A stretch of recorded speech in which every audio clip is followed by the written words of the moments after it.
city of Richmond, or when I'm in Hampton Roads, or I'm down in the corner of Southwest Virginia, and I talk to African Americans and people of color all over the Commonwealth, and I ask them who's their congressman. No matter where we are in the Commonwealth of Virginia, they say it's Bobby Scott. All right, so I'm down in Roanoke. Who's your congressman? It's Bobby Scott. And in Charlottesville, Virginia, who's your congressman? My congressman is Bobby Scott. All right, now, Bobby Scott's congressional district, no matter how I try to explain to them that there are 11 congressional districts, and Bobby Scott is not in all of them. All right, he only got one. Since everybody in Virginia wants to recognize Bobby Scott as Virginia's congressman, let's get Virginia's congressman up here, since he was kind enough to appear, and have him say a few words about the story.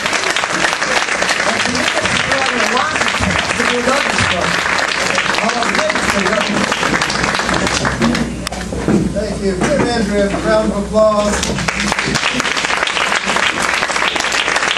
Sometimes people run for Congress and not successful, and that's the last you hear about them.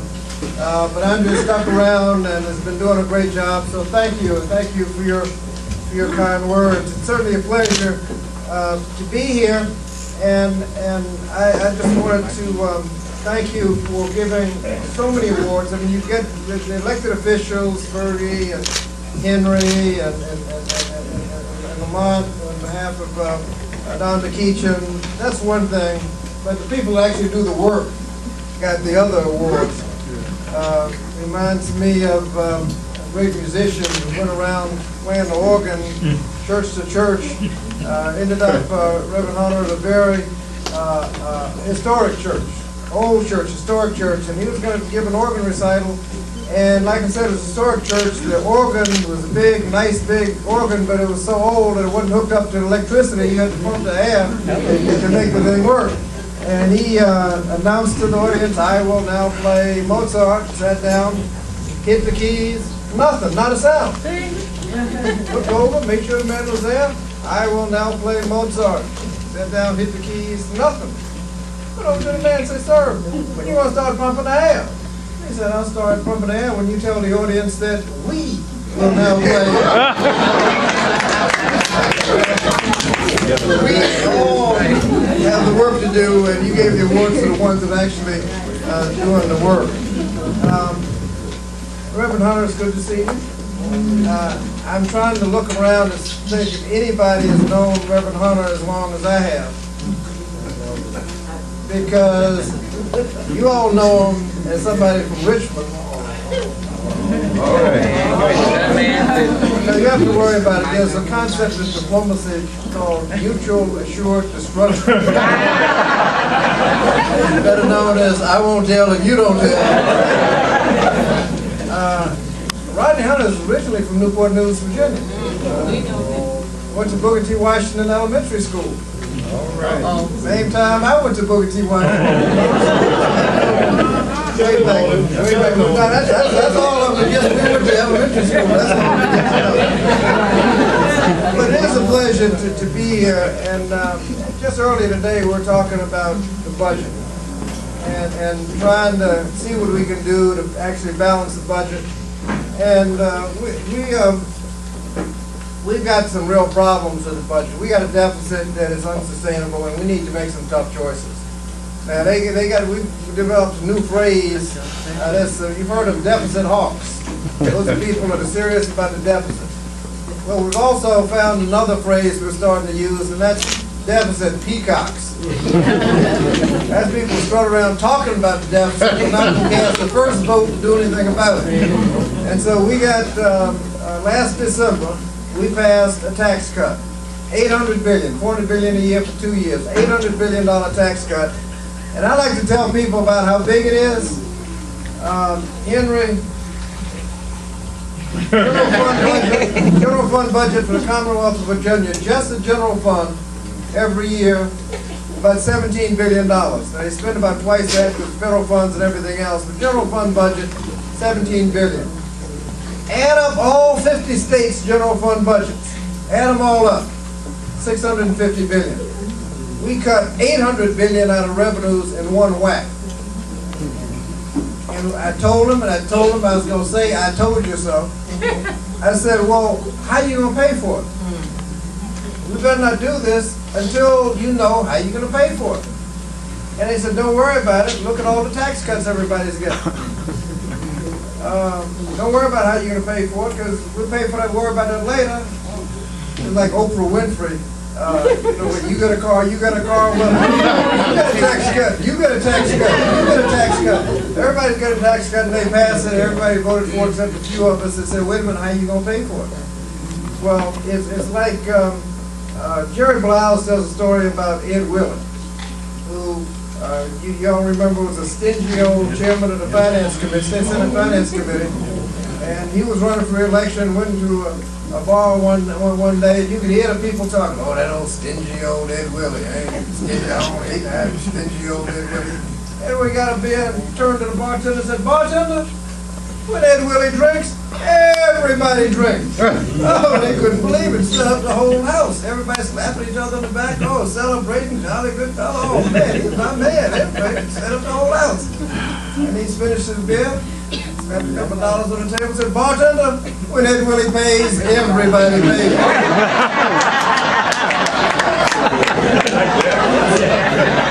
Several months we were in the celebratory part of that story. Everybody got a tax cut. Now we're paying for it. People wonder, well, why we got to cut Medicare? Why we got to repeal Medicare? Well, you got the tax cut. What happened to Head Start? Why is that on the chopping block? Because you got the tax cut. What happened to low-income energy assistance? What happened to Pell Grant? What's happening to Pell Grants? What's happening to air traffic controllers and FBI? What's happening to food inspectors? All of these are getting cut in this budget. Why? Because we cut the taxes and got to pay for it. Nobody thought about how we're going to pay for it. Now we're finding out that Republican budget cut Head Start, Pell Grants, low-income energy assistance, community health centers, cut food inspectors, clean water grants, air traffic controllers, NASA research. Everything you think about government getting cut. Then they cut some taxes, offset most of what I just said, but then they went after Medicare and Medicaid, and that's where they get most of their savings. You can't cut $800 billion out of the budget and think nobody's going to notice it. And so we're trying to figure out now what to do after we let them cut the taxes. Now we're trying to figure out what we're supposed to do. A lot of the things that we'd like to fund, like crime prevention. And I say crime prevention, that is invest in young people, get them on the right track, keep them on the right track. Don't wait for them to mess up and fund a whole lot of slogans and sound bites just locking people up. We lock up today a higher portion of our population than any country on earth by far.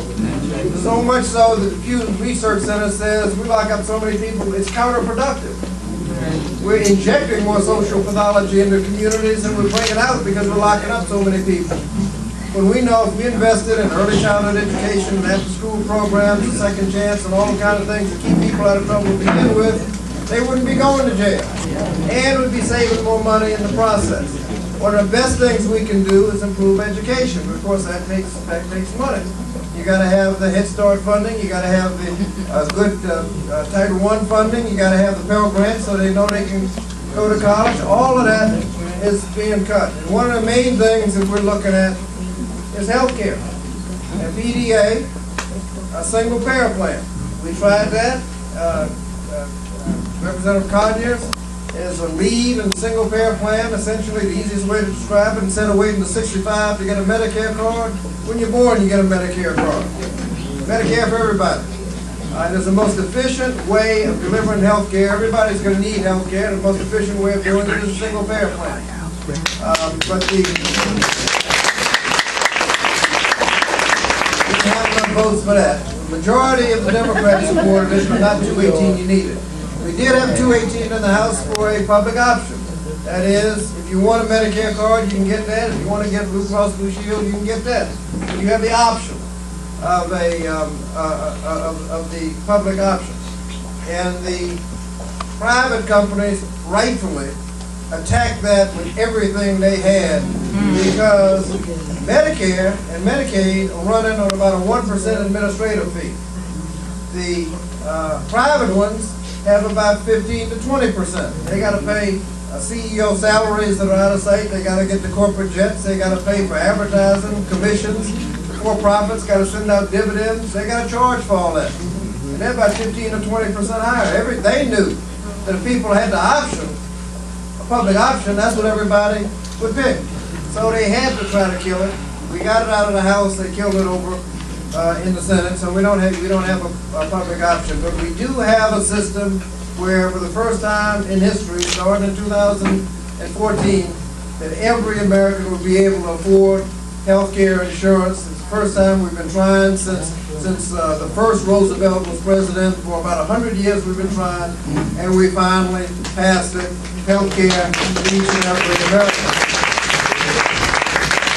And they're trying to repeal it. They're trying all they can. They repealed it in the House. The Senate kept it in there. And so temporarily, things are still percolating along. But later this year, they're going to take another shot, and not only just repealing it, because we can prevent an outright repeal. What we can't defend against is taking the money out of the budget. Because if the House doesn't pass the administrative money, then you don't have a plan. You don't have something being done, administered. So if the House Tea Party people keep the money out of the House, they have essentially, at least temporarily, repealed health care reform. They tried to repeal Medicare, and they went home and tried to explain it to people. Unfortunately for them, too many of the senior citizens had read the bill. They knew what they had done. When they said, we're trying to save Medicare. We're not trying to kill it, we're trying to save it. The senior said, yeah, Colonel Sanders is trying to save the chickens. So they're trying to back off of that. We need to make sure they don't do the same thing with health care. But what we do depends on people coming out to vote. Now, I feel a little bit like that old man who was always told a story about the great Johnstown flood. Happened when he was very young. He got older and older, and he loved to tell the story about how big the flood was. As he got older and older, he noticed that there were fewer people who were actually around that knew the facts. And so that flood got bigger and bigger and bigger and bigger. He finally passed, showed up at the pearly gates, and said, "St. Peter, I want to tell the story about this big flood." And St. Peter said, "Yeah, we've been watching you tell that story, and we just want to hear it once." That's it. He got everybody together and said, "Okay, now you can tell the story about this flood, but as you start telling it, just remember that Noah is in the audience."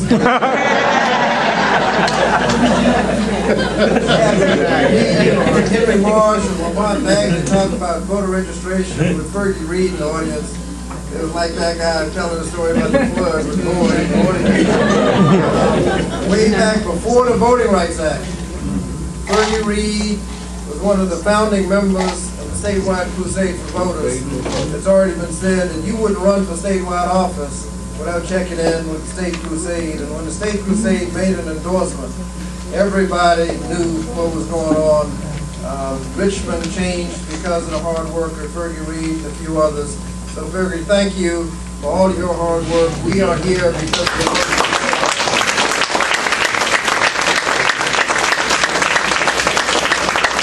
This year we've got legislative races, and next year we've got congressional, U.S. Senate, and presidential races.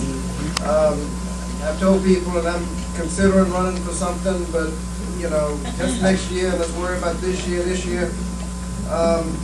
One of the things that we got to make sure is we do everything we can for the state legislature. We would be in a real bad shape if we didn't have a Democratic majority in the state Senate. 2218, all the stuff. And the governor's waiting to sign it. Thank the Lord for the Senate, because all that stuff they passed, the Senate kills. If we were to lose the majority of the Senate, no telling what would happen.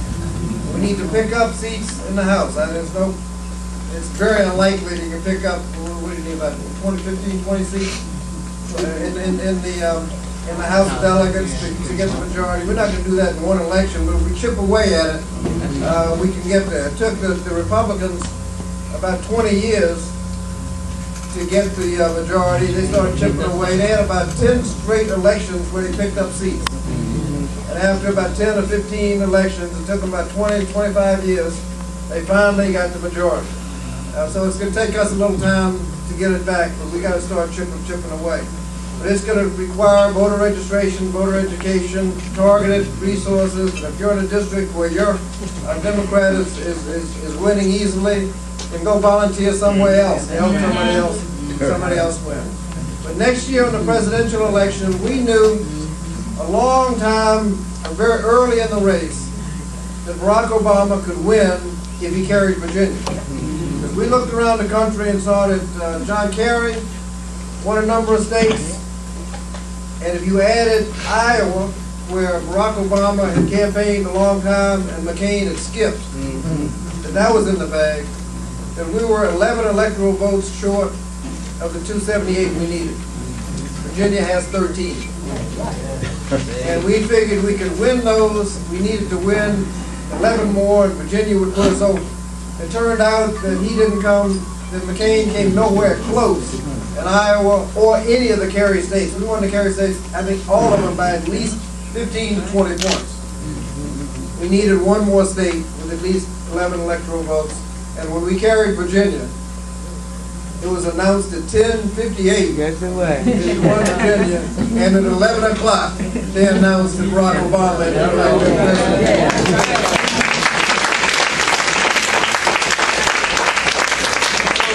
Virginia again, it's real hard for the Republicans to put a package together to get to 278. We're picking up support in the Southwest, and the Hispanics have figured out who the Republicans are. And it's going to have, the Republicans going to have trouble in Arizona, New Mexico, Texas, in about, not now, but probably it's getting more and more Hispanic. That's going to be a Democratic lock in about maybe 5 or 10 years.